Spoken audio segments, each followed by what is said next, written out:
You're watching Fugitive Red-Eye, and welcome to another Random Thoughts. Another Random Thoughts, that's right.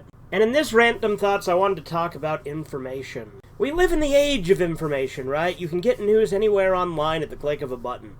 We're so informed on everything, and yet we're also so uninformed, because at the same time, everywhere has their biases, their narratives, and people will just believe things that are spewed out by their side, regardless of any truth or not. There's plenty of things where people will have video evidence to the contrary of something, and they'll just ignore it because someone wrote an article saying that it's the opposite of what actually happened.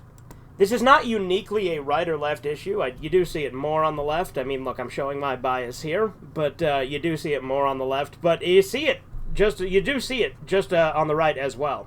Mainstream news and even online, fucking independent people all have their narratives and their biases. And also you can see stuff that can be easily misinterpreted too.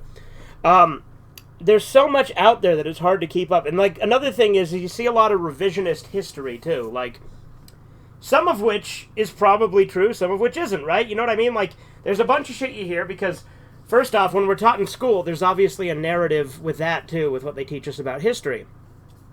But at the same time, a lot of the other stuff you hear about history, everyone has a different opinion on all sorts of historical events and whether or not they happened one way or another, not at all, completely different. And it's not just specific ones, it's all over the place. You can find stuff, for instance, when you have black nationalists telling you that black people invented literally everything. Or when you have people also being pedantic and saying, well, these people weren't this thing because this, for instance, an argument I've had with Corbyn a couple times. Corbyn said that the founding fathers weren't libertarian because the concept of libertarianism wasn't a thing, which is just stupid to me. Just because the term hadn't been coined, that doesn't mean anything to me. Obviously they were. And also, the founding fathers themselves were pretty broad and varied in their opinions. But another issue with information that we run into, particularly in this day and age, is we run into the issue of potentially faked things now. Because, as you know, I have a fairly nuanced take on AI. For instance, I have been, known to defend certain bits of AI art, especially with how hypocritical and fucking irritating a lot of online artists can be, because a lot of them will be totally for automation, but now that it's coming for them, now it's a problem. But there are issues that arise with it. For instance, you could fake video evidence of things, you could fake news reports, you could fake all sorts of things. And that's pretty scary, and it's getting easier and easier to do that every day, and that's fucking terrifying. But another problem I have with it is a lot of search engines now just use AI and give you an AI summary instead of actually giving you real results to different pages. And that's a problem. Because at least with other pages, you could cross-check with other articles and other things from different sources. You can find things like peer review and shit like that. I'm not the biggest fan of peer review because a lot of academia just like to suck each other off and say the same shit. But nevertheless, it is better than just having an AI summary, right?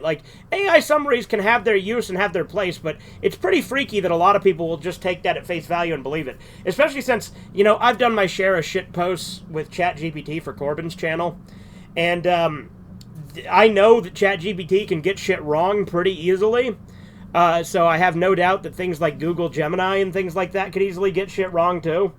Not to mention, I feel like every time you're talking about a subject nowadays, you'll hear someone bring up a bunch of new terms as if they've always been things that people, bring up and talk about. So there's a lot of shit all over the place, and it gets really complicated and messy. And it's so hard to keep up with everything, and there's so many things that contradict other things. It's really frustrating. Obviously, there is an objective reality. There is an objective truth. But it gets harder and harder to find because we always have our flawed perceptions, our biases, our limited understanding, things like that, right? So things get really complicated and irritating. And I'm just saying this age of information, having it all at our fingertips, is a double-edged sword. Because you get a bunch of information, and while it's true that, with, having less, you were probably lied to a lot growing up with, the news and all sorts of other stuff, obviously. But now it's impossible to tell what's true or not anymore with a lot of things, because, and I think that's by design, too. I think that, in a lot of ways, they don't want us actually, knowing things or figuring things out. There's a lot of shit intentionally thrown out there to muddy the waters, both to divide and conquer and to make people seem stupid. So there's a lot of problems, and it's hard to fucking keep up. And yeah, that's just my 2 cents on that. I think it's another thing that's irritating with technology. And again, although I do defend AI art and stuff at times, there are things about AI that are scary. For instance, I'm completely against, like the self-driving cars and shit like that. That scares the hell out of me because, like, again, programming and code has no emotional or sentimental or sympathetic attachments. It's all just code. And, like, you could argue that there's less room for human error, but it's like humans still build the things, humans still maintain the things, humans still program the things. And humans have a sense of judgment that an AI can never truly have, even if it can simulate it to a pretty good facsimile. Anyway, that's all I really had to say. Kind of rambly here, but I hope you enjoyed. Have a good one. Toodles.